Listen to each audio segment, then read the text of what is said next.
Hello, lovely people. You're welcome to my channel. My name is Eunice. In this video, I'll be sharing with us how I made this simple, classic, and beautiful A-line gown. This gown has a stylish collar on the neckline. Can you see what the collar looks like on the neckline? And then at the hem of the sleeve, we have this nice cuff at the hem of the sleeve. And you see how beautiful this is? So if you fall within the category of people who like simple but yet significant outfits, this is an outfit you should consider recreating. This is beautiful. It is everything perfect. I hope this is something you're interested in learning. Please make sure to keep on watching till the end. And please, if you haven't subscribed to my channel, this is the right time to do so. Kindly hit on the subscribe button to subscribe. Ensure that you put on your notification bell so you get a notification every time I upload a new video. And if you are a returning subscriber, this is me saying thank you so much for coming back. I really appreciate. So without wasting time, let's get right into the video. These are the materials I'll be using for this project. This is a magenta crepe fabric. It is a stretchy crepe. And then I have this shiny bias we'll be using to decorate the collar and the sleeve area. So to get started, the measurements we're going to be working with will appear on your screen. Okay, so having seen the measurements, now we're going to start with drafting the down part of the gown. And to draft the down part of the gown, you need to determine the length. The full length of the gown is 46 inches. And the half length of my client, the upfront half length is 17 inches. I'm going to subtract her half length from the full length of the gown so that we can get the down part. And this 46 inches minus 17, that will give us 29 inches. So the down part is going to be 29 inches. We also need our stitching allowance that we're using to join it to the upper part and also hem it at the down part. And that's going to be a total of 1.5. So that means the down part now is going to be 30.5 inches. We'll use half inch to join it at the upper part, and then we'll use 1 inch to hem it. So that's going to be 30.5 inches. And then also you need to determine the width of the gown. The width of the gown, that's the A shape we're going to have at the down part. I'm going to be working with 19 inches on fold. So that means when we open it, you're going to have 38 inches. So I'll go ahead and fold over 19 inches and show us the next thing to do. So right now I've cut out the fabric I need, and we'll be drafting for both the front and back. So this open part I have here, I'm going to use this as the center back. So I cut with extra 1 inch for my zip allowance. Okay, so now I'm going to fold them equally. Can you see what I'm doing? And then I'll pick the folded part here. So this folded part is going to be our center front. Can you see? So this is going to be our center front, and this will be our center back. So I'm leaving out 1 inch. 1 inch is for our zip allowance. And you see, so we have our 1 inch here. Okay, so having folded my fabric, I'll start off with drawing the starting line, which is the waistline. And then I'm going ahead to mark out the zip allowance just so that we can have our line there. So placing my tape from the center front, please take note of where I'm placing the tape. I mark the waist measurement divided by 4 plus 1 inch. The waist measurement we're working with is 29 inches. When you divide by 4, you have 7¼ and I marked 1 inch also on the waistline. And 1 inch is for our sewing allowance. Then I'll bring in my straight ruler and connect from the waistline to the hem. That I'm connecting to that 19 inches, which is what my fabric unfold. Okay, so that's basically it. So at the down part of this, that's at the A shape here, I'll go up by 1 inch. This is to avoid pointiness at the hem. And then I'll go ahead and connect it into the center. Can you see what I'm doing? So this is it. So next I'm going to take out zipper bulge. Remember I said the zip allowance I'm working with is 1 inch. I'm going to be taking out ½ inch from this zip allowance. This is to avoid any zipper bulging at the back. Okay, so I haven't taken out 1 inch. Next I'm going to get the hip line so that you know where you slant the ½ inch zipper bulge to. So the hip line is 9 inches. From waist to hip is 9 inches. So I'll mark 9 inches here. Then I will go up by 1 inch from that 9 inches mark. And then I'll bring in my straight ruler and connect from this ½ inch I went in on the zip allowance to the 8 inches. That's to the 1 inch above the hip line. I hope we get that. So this is going to be our zipper bulge. So I'm cutting out this part to avoid any folding at the back. So remember I said the zip allowance is 1 inch. So now that I've cut out ½ inch, I'm left with just ½ inch. This doesn't mean that I'll be sewing the zipper on just that ½ inch. This now means that by the time I'm sewing the zipper on 1 inch, it means I would have taken from the actual measurement. So this will eat into the main fabric, and that way it will eliminate the zipper bulge. So if you stitch your zipper just to the ½ inch you have there, you haven't taken out any zipper bulge. I hope that makes sense. Okay, so next I'm going to come down by 1 inch on the center front. This is to do our waist sloper. The front is not straight. If you don't take out this 1 inch, it's going to fold around the hip area in front.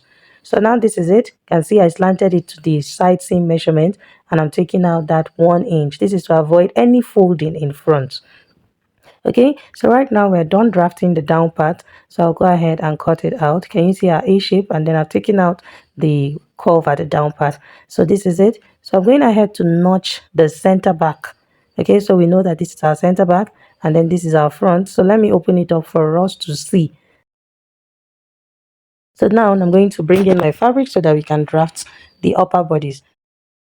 And right now you can see my fabric is already on fold. So this is the front and the one underneath is the back. So I'm labeling it B. So as you can see, the one underneath has extra 1 inch. So this is our zip allowance. So I'm going ahead to mark out the zip allowance just so that we know that this point is our zip allowance. So all measurements will start after that line. Okay. So now that this is done, I'm just labeling it ZA to show that that's the zip allowance. So next I'll go ahead and mark the starting line, which is the shoulder line. Okay, next I will also mark the chest line. So to get the chest line, we already have a standard measurement. Divide your bust circumference by 6 plus 2.5 and you have your chest line. Bust circumference divided by 6 plus 2.5, you have your chest line, and in this case it is 8.5. So I'm marking my 8.5. I'll go ahead and straighten out the line. So this is the chest line. Next, I'm going to mark the front half length. The front half length I'm working with is 17 inches. So I'll add half inch to it for joining the down part. So that's going to be 17.5. So I'll mark out the 17.5 inches line. Next, I'm going to mark the bust line. So the bust line from shoulder to bust point is 11 inches. So all these measurements, you need to take them on your client or on yourself so that you know the points, okay? So and this is the bust line. I'm also going to rule it out. Okay, so I haven't done that. The next thing I'm going to do is to enter the shoulder measurement divided by 2 plus half inch. The shoulder is 15. 15 divided by 2 plus half inch, that's 8 inches. And this is what we have. I marked my 8 inches and then I'm marking a neck width of 3 inches. So on this 8 inches mark, which is the shoulder measurement, I'll come down by 1 inch for the shoulder slant and then I'll connect it to the neck width. Can you see? So next I'll come to the chest line now. So the chest line, I'll mark the shoulder measurement divided by 2 plus half inch, and this is it. So I'll connect it to the shoulder slant here. So now we now have our armhole. So take note of where I'm placing my tape. Can you see I'm placing my tape from the shoulder slant to the chest line? So that measurement is now 7.5 inches, which is our armhole measurement. And I'll get the midpoint. Haven't got the midpoint, I went in by half inch. So that half inch is for the back armhole, and then I connected the half inch to the shoulder tip. Then on the chest line, I'm marking the bust measurement divided by 4, and this is where it ends. So I'll use my armhole curve to connect from this half inch to the bust measurement here on the chest line. So now we have the back armhole. So for the front armhole is a bit deeper than the back. On this midpoint, I mark 3/4 of an inch, 3/4 of an inch, which is 0.75. I'll connect it to the shoulder tip, and then I'll also use my armhole curve to connect it to the bust measurement on the chest line. So the inner armhole is for the front, while the outer one is for the back. Okay, so next I'm going to enter the bust measurement divided by 4 on the bust line, and that's 9 inches plus 1 inch for my sewing allowance. So as you can see, I'm also adding 1 inch on the chest line for our sewing allowance since we have the bust measurement there already. And then here on the waistline, I'm going to enter the waist measurement divided by 4, which is 7.25, which is 7 1/4, and then I'll add 1 inch for that. We're going to have a waist dart, 1 inch for that, and then 1 inch for our actual sewing allowance. So I added 2 inches on the waistline. Okay, so having done that, I'm going to mark the bust pan. Remember, I've already added that, so I need to mark the bust pan. We're going to be stitching our that. Okay, so from the center front, I'm going to enter the bust pan measurement divided by 2. The bust pan we're working with is 7 inches, which is the nipple to nipple. And when it's divided by 2, that's 3.5. I marked it on the waistline, and I'm also marking it on the bust line, on the waistline and on the bust line. So I'll go ahead and use my straight ruler to connect the lines like this, to connect the points. And then I will come down by 1 inch from the bust point. This is where our dart will be zeroized. And then I'm going to mark half inch on both sides of this bust pan line. Remember, I added 1 inch for my dart. So marking half inch on both sides is going to give us our 1 inch. And then I'll use my straight ruler to connect the darts to stop at that 1 inch below the bust point. Okay, so this is it. So I'll go ahead and use my straight ruler to connect the side points, the side markers, just to shape the upper part here. Okay, So now that this is done, the next thing I'm going to do is to mark the bust dart, which is the difference between the front and the back. The front half length is 17 inches, the back half length is 15.5.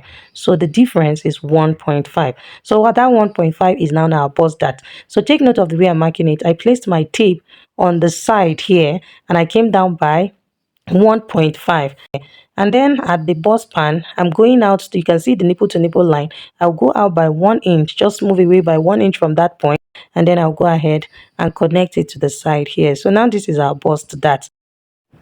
Next, I'll go ahead and mark the neck depth. For the front neck depth, I'm working with a neck depth of 3 inches, and then I'm going to mark the back neck depth of ½ inch. So for the back neckline, it's going to extend onto the zip allowance. So this is our back neckline here. You see? So this is basically it. So right now, the next thing we're going to do is to take out our zipper bulge, just like we did for the down part. So for the center, from the center back here on the waistline, first, I'm going to first of all get the back half length first. Remember, our back half length and our front half length are not the same. So I went up by that 1.5 inches, which is the difference, and I'm marking it here. And you see? So that means our back half length is 15.5 inches plus ½ inch for joining the down part. So that's 16 inches. So right now, the length I have at the back is 16 inches. You can see I raised the front all up before marking that line. Okay, so this is me confirming it. And you see what we have? We have our 16 inches, and this is it. Okay, so I'm just going to cut out the excess so that we have our exact back length. Now that this is done, can you see I'm putting down the front piece now. So here on the waistline at the back, I'm going in by that same ½ inch I went in on the down part. So I will slant it all the way to the shoulder line. That's the starting line here. So this ½ inch I'm taking out is to eliminate zipper bulge. So I'll go ahead and cut it out. You see? So just like I explained for the upper bodies, our zip allowance, now that we have taken out this ½ inch, it doesn't mean that we're going to stitch on ½ inch at the waistline. We're still going to stitch on 1 inch. So it will eat into the actual measurement for us so that it will eliminate the zipper bulge. Okay, so the next thing I'm going to do is to transfer the marking of the chest line. This is our chest line here, and I'll also transfer it here at the side. This is so that when I lift up the front piece, I can just mark I can know where the chest line is at the back. Okay, so having marked all the points, I'm going to add ½ inch on the shoulder line. This ½ inch is for joining the front and back shoulders together. So this is now our seam allowance on the shoulder. Okay, so as you can see, I'm cutting on the ½ inch mark I added. You see? So then next we'll go ahead and cut on the back neckline. This is our back neckline because it is higher. So we're starting with the back, and then we'll also cut out the back armhole because it is more outward. Okay, so this is it. So I'm going ahead to cut it out, and then I'll also take out the side. So I'm just going to follow the dart shape here for both the front and back. Then we'll separate the front from the back and then treat the back alone. So you can see these are darts. So, and then I'll take out the excess I have here on the waistline in front because this is not part of our measurement. So I'll go ahead too and notch the dart. You want to make sure to notch your dart so that you know where you're stitching your dart. And then another thing I'm going to do is to now go ahead and cut the front armhole. Can you see I've now separated the front from the back, and now I'm cutting out the front armhole, and then I also cut out the front neckline. So this is now our front. You can see it is separated from the back. I hope you understand that. So next I'm going to measure the darts so that I take note of the length of the dart so that when I'm stitching, I will stitch correctly on both sides. So for the length of our dart here, I have 5.5 in front on from the waistline. Then at the side here, I have about 6 inches. And you see, I'm taking note of all these measurements so that when we are stitching our dart, we know where to stop. So now this is our back piece. Can you see? So I'll go ahead and take out that side dart. That's the indication that we'll have a dart at the front. So you can see it's not part of our measurement. So we'll take it out. You can see I've cut it out. So now I'm marking the chest line. You can see that I have my line there. So the chest line is obvious. So I mark the chest line. Then on the chest line, on the waistline first, I'm going to mark the bust pan, which is the nipple to nipple divided by 2, and that's 3.5. I'll also mark it on the chest line. Please take note that I'm using the original center back line. That's line I drew first, which is the zip allowance line, so that this is straight, okay? So on the chest line here, after connecting the points, I'll come down by ½ inch, and then I'll mark my dart of half inch on both sides of this line. Remember, I've added the dart already in front, so it's also here at the back because it's the same measurement. So this is now our back dart. And you see, So I'll go ahead. I take note of the back, that the length also. Can you see? So from waist to this point, I have 7 inches for the back. Okay. So all these measurements I'm talking about, when you measure the that, write it down so that when you are stitching, you know what to stitch correctly. Okay. I also went ahead to notch the that. So this is it for the upper bodies. Okay, as you can see, this is our front piece and then this is our back piece. Okay, so I just want to show us this so that we understand what I was talking about when I was talking about zip allowance. Can you see I'm marking 1 inch now? So by marking 1 inch, can you see it has gone into our actual measurement? So I'll go ahead and just connect to the neckline here. So can you see this is what our zipper, this is the zipper we're going to, the zip allowance we're going to use at the back. So this now means that we're eating into our actual measurement. So the back will be properly tightened and there will be no bulge at the back. Okay. So the next thing we're going to do is to draft our basic sleeve. So to draft the basic sleeve, very simple. I'm going to make this sleeve very simple. First, I'm going ahead to measure the armhole. So this is the armhole and I have, including my sewing allowance, everything, I have 10.5 inches. Can you see? So if I place my tape straight here, I'm having 9 inches. So but when I place it slantly, I have my 10.5. So this is just enough for us to get our sleeve. So first I'm going to draw my starting line, and then from this starting line I'm going to come down by the cap's height. So to get your cap's height, divide your bust circumference by 12 plus half inch, and for this client I'm using 3.5, so that's her cap's height. So I've drawn the cap's height line and this is it. So next I'm just going to use my free hand to draw out the inverted S shape we have at the upper part of our sleeve. So if you have been doing your practice on how to draft a basic sleeve, you should be able to do this. Okay, so this is it, even though I have a detailed video on how to draft a basic sleeve. So can you see how I took that measurement? So I have up to the armhole measurement, so that means this sleeve is going to fit into the armhole, so you want to make sure to confirm that. Okay, so next I'm going to measure the length of the sleeve. So this sleeve is going to have a cuff attached to it.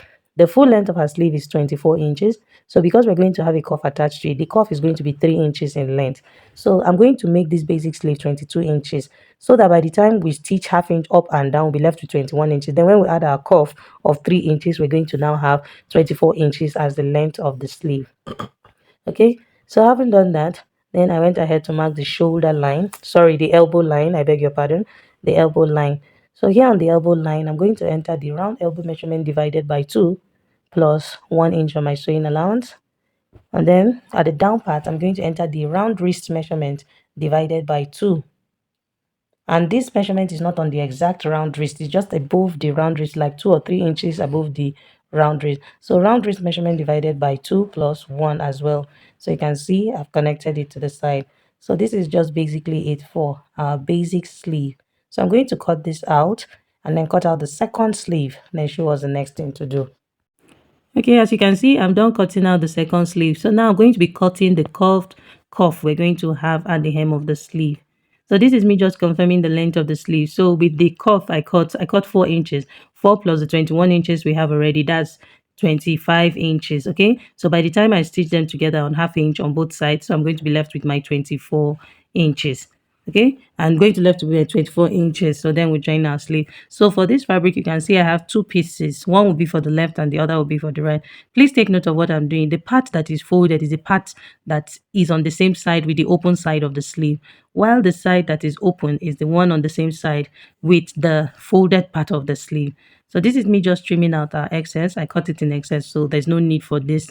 Okay, so you can see it's exactly the same width as the base of the sleeve, as the down part of the sleeve. So this is me just going ahead to curve it out like this, because this part is going to be curved. So this curved part is going to be on the folded part, that's on the center of the sleeve. And you see, so I'm trimming out this curved shape. So in case you want to know how many inches I curved in by, it's 1.5. So you can see how it looks right now. So I cut it in such a way that it is less than the down part of the sleeve with about 3/4 of an inch. This is because by the time we stitch the sleeve on that 1 inch or half inch at the end of the day, so that the cuff will fit into it exactly. You don't want the cuff to overlap. We're not looking for an overlap. We want it to be exactly the same measurement. Okay. So having done that, the next thing we're going to do is to cut our collar. And to cut the collar, I'm going to measure the neckline. So from the shoulder, I'm taking my measurement from the shoulder to the center front, just following the curved shape here. this collar is not going to get to the center front, it's not going to cover up the whole neckline. So I measured the front and I got 6 inches.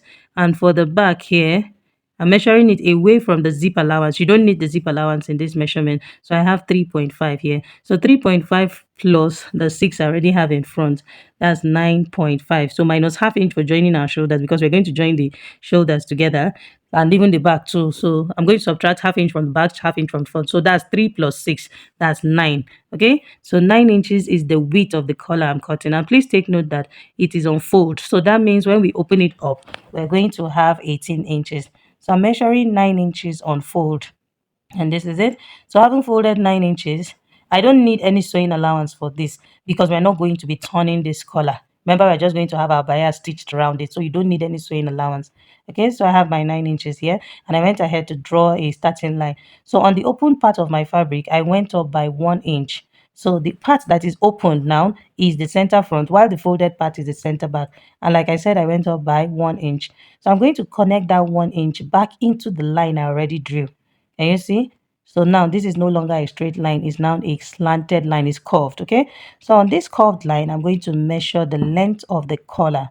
This collar, I'm going to be using a length of 3.5 inches. So I'm measuring it upwards now. Take note that I'm following the line, okay? So, or the new line. So I'll go ahead and connect the upper part like this. So here we have our collar. So next I'm going to create a curved shape at the upper part of this collar, and this is at the center. This is going to be the part on the center front. So I'm just using my armhole curve so that it gives me a well blended curve. You can actually do this with your free hand if you don't have a curve. Just curve it just like I did for the down part of that's the sleeves when we're cutting the cuff. Okay, so right now you can see we're done creating this curve. So I'm going ahead to cut out the collar. So this is what our collar looks like. So the essence of curving this side is because the neckline at the front is not straight. So you need it to sit well, let it curve into the neckline. Okay, so we're going to be stitching this bias around it. So there is really no need for any sewing allowance. So this piece I have now, and I'm going to cut another piece because we want the front and back to be the right side of the fabric. So now that's basically me cutting lining for the collar. That's what this means, so that we can have the front and that's the side that will be the front and the side that will be the back. Let it be the right side of the fabric that will be showing on both sides. I will do the same thing also for the cuff for the sleeve. So meaning that each of the sleeves will have two cuffs, and then the collar too will also have two pieces. Okay, so for the collar, as you can see, I'm cutting it out already. So we're done with the cutting part. It's now time for us to start sewing. So I'll start with stitching the darts, the waist dart, the front waist dart. Remember, I took the measurement of the length of the dart, so I'm going to make sure to stitch on the exact length, which is what I have done already. You can see our front waist dart and the bust dart well stitched. And then I joined the A-line skirt, that's the down part to the upper bodies. I went ahead to weave it. I did the same thing on the back. I stitched the back waist dart and I joined the A-line to it, and this is it.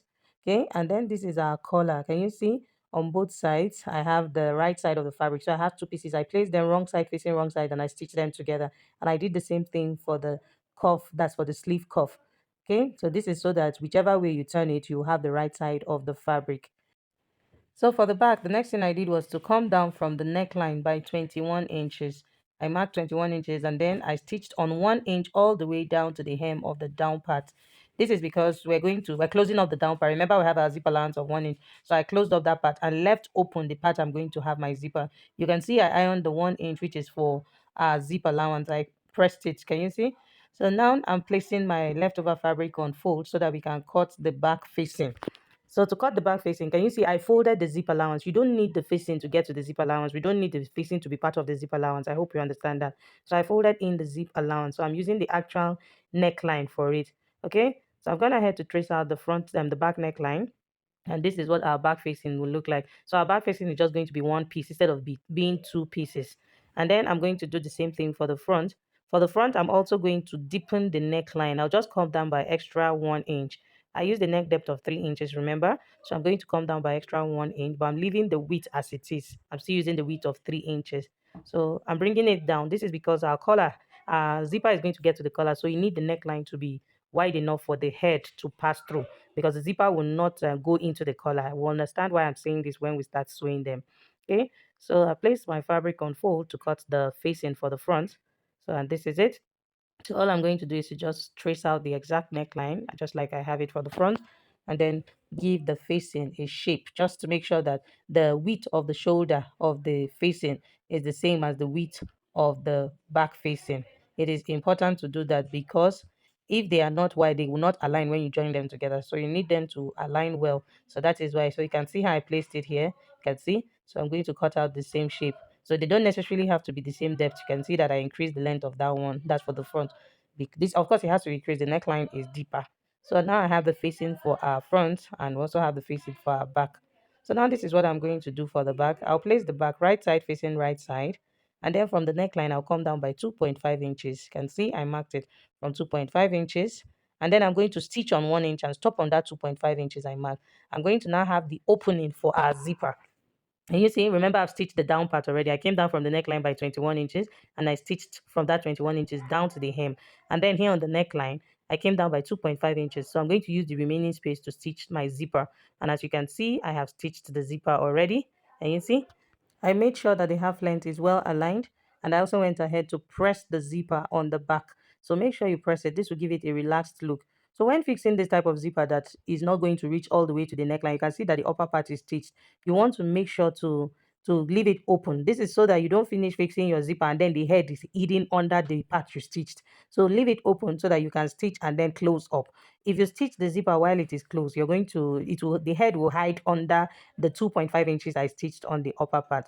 I hope you understand that. Okay, so now this is it. I'm going to join the fabric to fabric, lining to lining. The lining is the facing now. We're not joining, turning the neckline now. So I'm stitching the shoulders, fabric to fabric, lining to lining, just on the shoulders. That's, I'm stitching the facing on the shoulders, and then I'm also stitching the outfit on the shoulders. Okay, so the next thing we're also going to do is to sew this bias round the collar and also round the cuff. I'm going to show us how to do this on the machine. Okay, so to stitch the bias round the cuff or the collar, I'm just going to fold the bias into two like this. Just wrap it around the edges like this. You want to make sure that you are very careful. You know that the bias is stretchy, so it will just curve nicely. Just make sure to fold it. That's fold it into two so that you have your collar or the cuff in between them, and then you stitch. So as you're stitching, it will appear on the other side. It will be stitching on the other side as well. So make sure that it's folded equally so that as you're stitching, it is also stitching the back side. If you allow it shift, it may not be stitching on the one on the back side. So just fold equally. You can use your pins to secure this to avoid any opening at the back. This is likely to happen because this bias is not very big, so you want to make sure that you do this very carefully. Just wrap it, like fold it into two, and just, it's more like a wrap. You're wrapping it around it so that it just stitches. So as you're stitching on the front, is also stitching the part of the bias that is on the back. And you see, and it is that simple. So I stitched just once. Can you see what I have here? So I'm going to take this to my ironing table and press it, and here we are. Can you see? It is really beautiful. It came out very, very beautiful and neat. And this is it here too. Okay, and then for the outfit, as you can see, I have joined the shoulders of both the front and back, and I also did the same thing for the facing. And you see, so now this is it. So I'm just going to open up like this, just fold into two. Here our center back is already obvious because we have a stitch there that will join our zip allowance. So first I'm going to notch the center front, and here we have it. So I'm also going to fold the collar and notch it into two like this as well. So the notched part, which is the center, is the part that will be at the center back, and the place that is opening and that is opened rather is going to come to the front.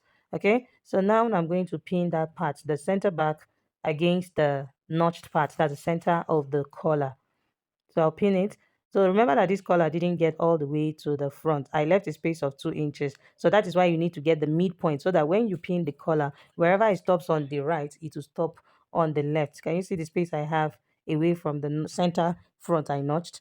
So that's the same thing I have here on this side.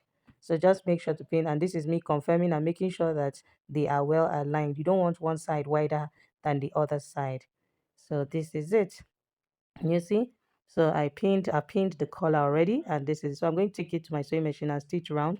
After stitching round, I'm now going to place my facing, making sure that the part of the back facing is facing the back while the front facing is facing the front. And then I'm going to stitch round the neckline with the facing.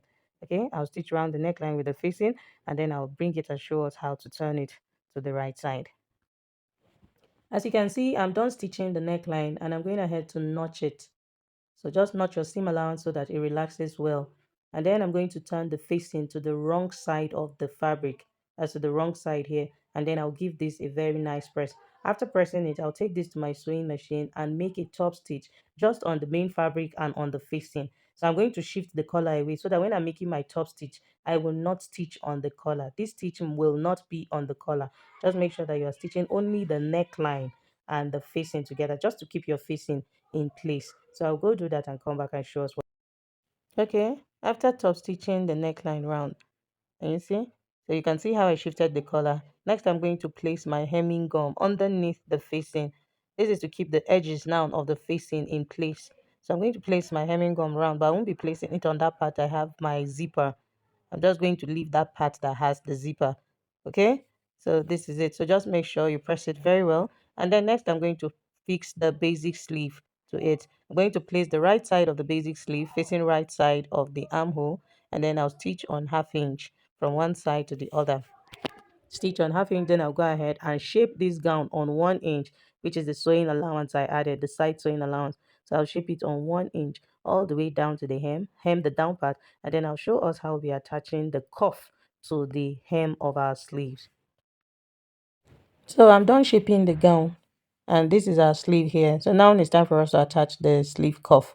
So first I'm just folding the sleeve into two, and I notch the center of the sleeve, not the part with the side seam. Okay, so now this is our cuff. I'm going to place it, the center of the cuff will be placed on the side seam, and then the open part of the cuff is going to be at the center of the sleeve. I hope you understand that. And you see, so this is how I pinned it. The center of the cuff is on the side seam, and then I'm going to stitch on half inch, so we'll have it open this way. Can you see that? So I will stitch it, weave it, and then chop stitch the seam allowance to the sleeve, not to the cuff. I'm going to top stitch the seam allowance. I'll push it inwards and top stitch it to the main sleeve, not to the cuff. And you see, so you can see the shape I'll have at the hem of the sleeve. So I'll have it giving us that nice curved shape at the hem of the sleeve. I'll repeat the same thing on the second sleeve. And here we are. Can you see how the sleeve is looking very beautiful? And here also, and this is the outcome of our beautiful A-line gown. And you see that? Very beautiful. Everything came out so pretty. I hope you have learned something from this video. If you did, please make sure to like this video, share this video with your friends, and do not forget to subscribe to my channel. And also make sure to put on your notification bell so you get a notification every time I upload a new video. Thank you so much for watching. See you in my next video. Bye.